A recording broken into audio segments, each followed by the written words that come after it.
Greetings. I want to take a few minutes to talk about something that very few of us, if any of us, are talking about in the black community.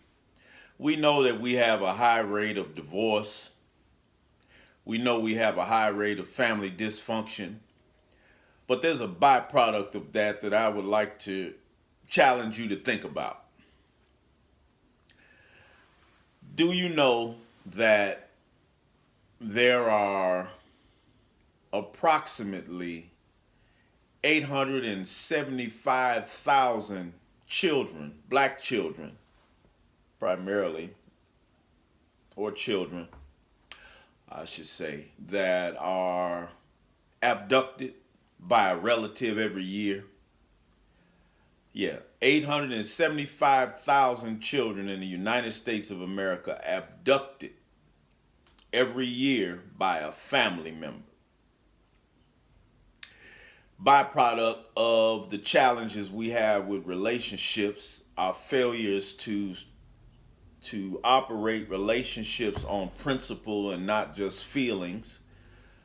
875,000 children abducted by a relative. When the relative includes a father or a male relative, the percentage of that 875 children is 64%. 64% of children abducted by a relative, when it's done by a biological father and another relative as an accomplice, that accounts for 64% of those children being abducted. 90% of family abductions are conducted by a parent. 90% of child abductions every year are done by a parent.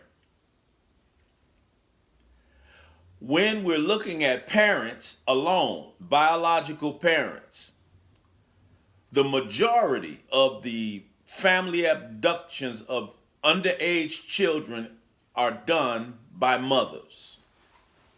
That's right. When it's just a biological parent involved, the overwhelming majority, above 60% of those children being abducted are being abducted by mothers. That correlates with the fact that over 70% of the breakup of all marriages is initiated by mothers and wives. Over 70% of all divorces are initiated and filed and carried through by wives and mothers. And in that process, 60% of the children who are abducted. What is abduction? It means to take a child without moral, legal, or consensual authority. Meaning that when you break up with your spouse, you use the child as a tool. You use the child as a device. You use the child as a weapon against your spouse or soon to be former spouse. This is an epidemic in America in general, and it's an epidemic especially in the black community. There's a word for it.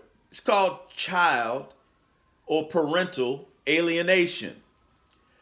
Maybe you have some experiences with this. What is going on that we are not talking about this? How is this impacting the mindset, the behaviors, the emotional, psychological dynamic of our underage children? Why, how have we allowed a culture to develop that makes it politically incorrect to speak on the character cracks, the character flaws, the character defects of our women. But it is quite all right to bash, to demonize, to exaggerate, and proliferate these negative, hostile, unhealthy beliefs about men, and black men in particular I'm talking about. When the facts show, study after study shows that of all the fathers across racial segments and cultural segments, the fathers who spend the highest rate of quality time with their children, whether it's in marriage, whether it's in separation, whether it's in divorce, whether it's in singlehood, black men in America, descendants of slaves, have the highest rate of spending quality time and the highest rate of a desire in broken relationships to maintain contact and spend quality time with their children. Now, these are not my facts. You can look them up. Parental alienation. What does it do to the father? What does it do to the child?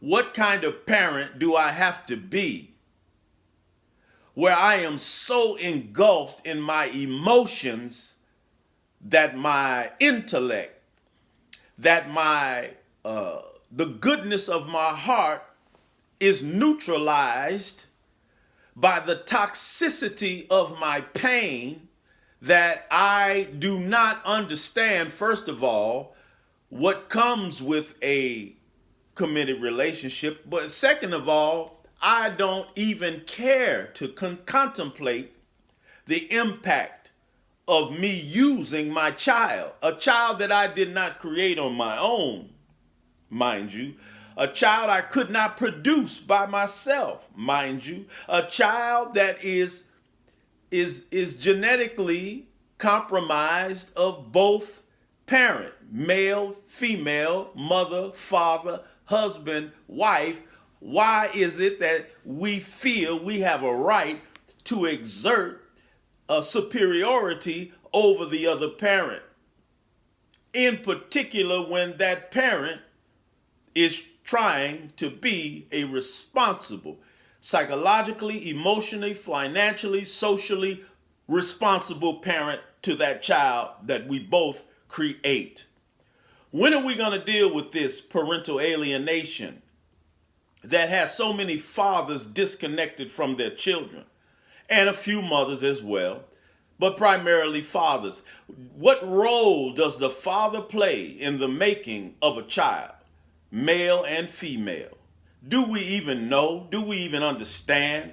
Have we read an article or two? Have we studied a book, an unbiased, balanced book that exposes us to validated information about how the presence of both parents impact the development of a new human being into adulthood? Or are we only concerned with how we feel insulted, disappointed, or let down by a person who didn't turn out to be as perfect as we wanted them to be, as though I'm so perfect, I have no flaws, I have no defects? Does my gender give me a badge of conferred perfection, even though I'm not that?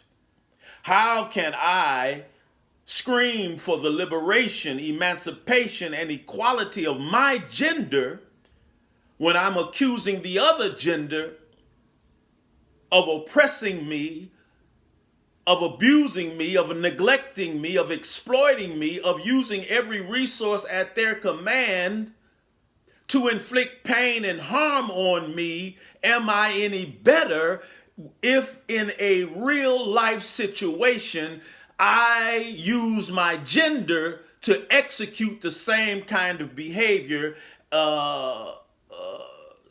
toward my mate, my spouse, my partner, and especially my children?